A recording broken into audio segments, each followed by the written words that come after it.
All right, welcome to The Explainer. Today we're diving deep into Operation Epic Fury. This is one of the most complex, most audacious combat search and rescue missions you'll ever hear about. We're going to break down the high-stakes planning, the incredible technology, and just the raw courage that made this whole thing possible. You know, this right here, this isn't just some catchy slogan they put on a poster. It's a fundamental promise. It's the absolute core of military doctrine, and it's the very reason for the insane, high-stakes operation we're about to get into. A mission that would push this promise to its absolute limit. So, what does it actually take? That was the exact question military planners were staring at when an F-15 with the call sign Dude 44 got shot down deep inside hostile Iranian airspace. The answer to that question would trigger a massive, multi-day response that pushed the very limits of what was thought possible in modern warfare. Yeah, this wasn't some quick in-and-out job. This whole thing unfolded over more than 50 incredibly tense hours.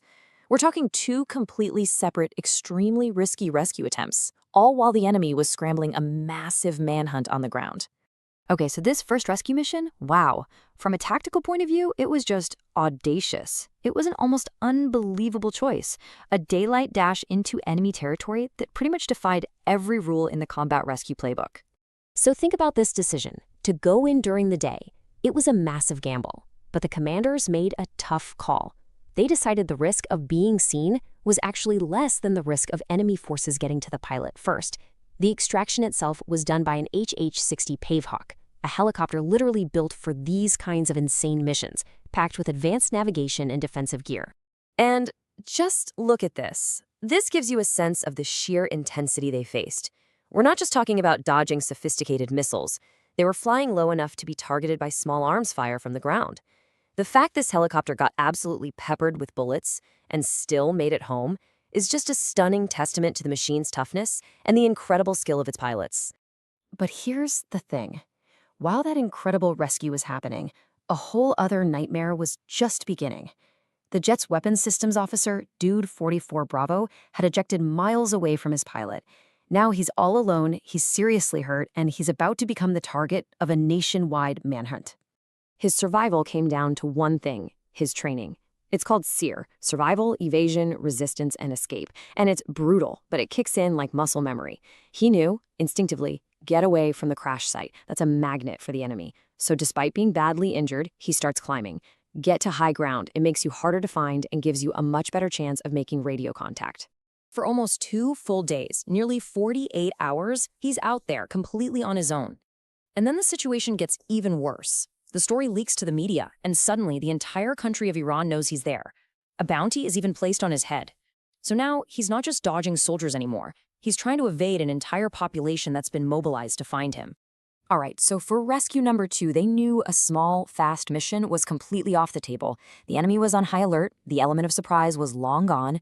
So you know what they did? They decided to go big, really big.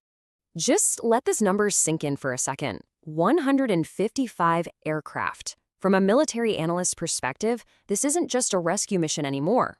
This is a massive show of force. It was designed to completely overwhelm any possible enemy response and to have an answer for every single thing that could go wrong. This was a legitimate air armada. You had 64 fighters creating a protective bubble around the rescue planes. You had 48 tankers, basically flying gas stations, that allowed the entire force to operate deep inside Iran for as long as it took.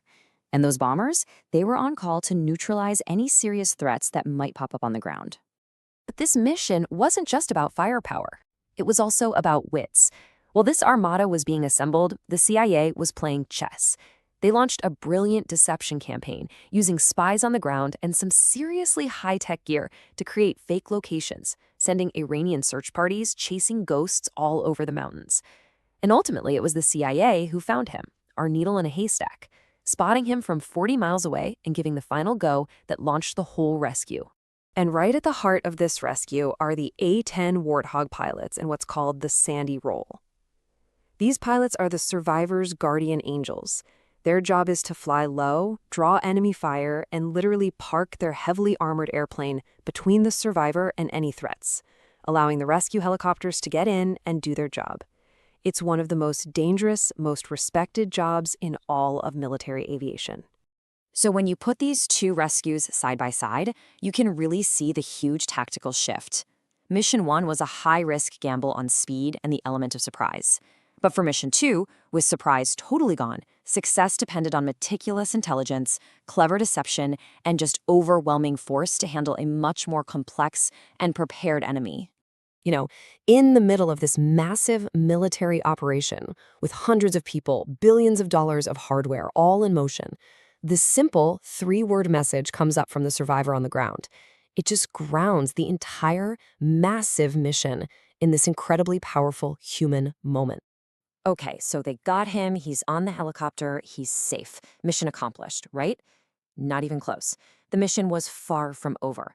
In fact, a critical and potentially catastrophic new problem was just popping up on the ground. This is where you see the sheer genius of special operations planning. The big transport planes they were counting on to get everyone out get stuck in soft sand. It could have been a total catastrophe, but they had a plan for their plan failing. Lighter aircraft waiting on standby just in case were called in. They swooped in, got everyone out in these rapid-fire 15-minute intervals, and then they destroyed the original planes. Couldn't let that advanced tech fall into enemy hands. That level of foresight is what separates success from disaster. So think about it. Despite an enemy that knew they were coming, treacherous terrain, intense gunfire, and a major logistical failure right at the end, the mission was a resounding success. The intricate planning, the execution, it all worked. They brought everyone home. The promise was kept. An operation like this, it just leaves you with this profound question, doesn't it? The deployment of 155 aircraft, the incredible risk to hundreds of lives, all to save one person, it really forces you to consider the immense value placed on a single life and the unbelievable lengths a nation will go to uphold its promise and bring its people home.